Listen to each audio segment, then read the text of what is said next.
La Renault Twingo a toujours eu un important capital de sympathie plus ou moins traduit en succès commercial selon ses générations. Pour ce troisième opus, la marque aux losanges ne cache pas ses ambitions. La nouvelle Twingo doit marquer à nouveau son époque, comme a pu le faire son ancêtre en 1993.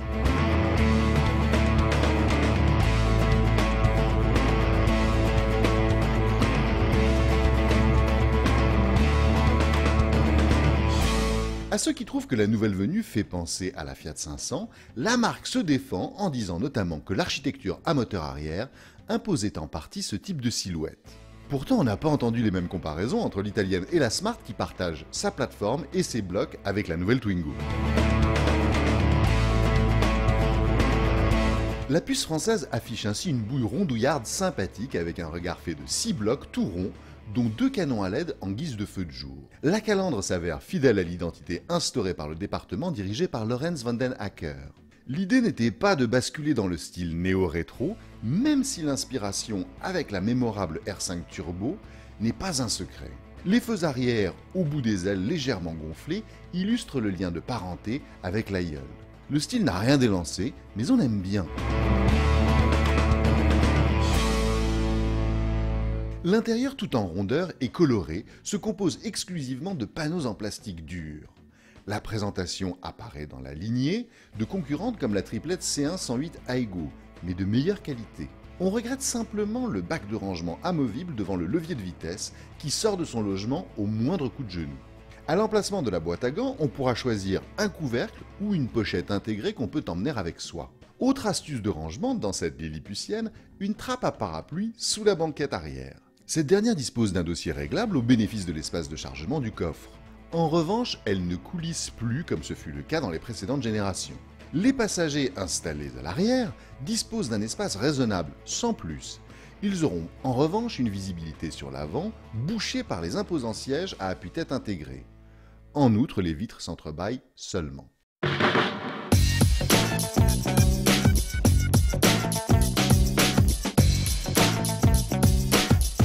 Une particularité de cette nouvelle Twingo est son architecture puisqu'il s'agit d'une propulsion à moteur arrière.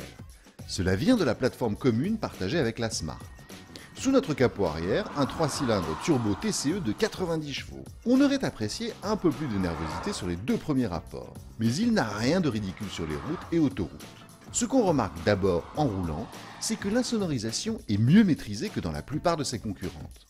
Une autre qualité est son impressionnant rayon de braquage qui lui permet de mieux se faufiler et de faire des demi-tours dans des trous de souris.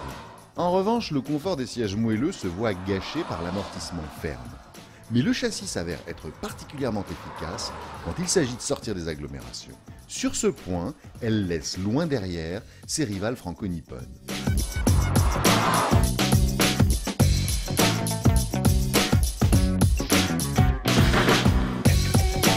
En termes de consommation, bien aidé par le stop and start, on tient en ville assez facilement un chiffre entre 5 et 6 litres, mais jamais plus bas.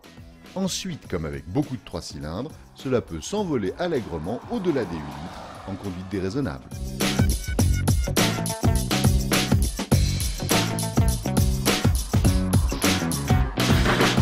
En conclusion, la Twingo regorge d'arguments pour réussir sur ce marché. Tout d'abord, un style, des dimensions compactes et une assez large palette de personnalisation. À cela, on peut ajouter les 4 portes et une personnalité affirmée. Les tarifs démarrent à 10 800 € et s'affichent à équipement équivalent, toujours légèrement supérieur dans son contexte de concurrence.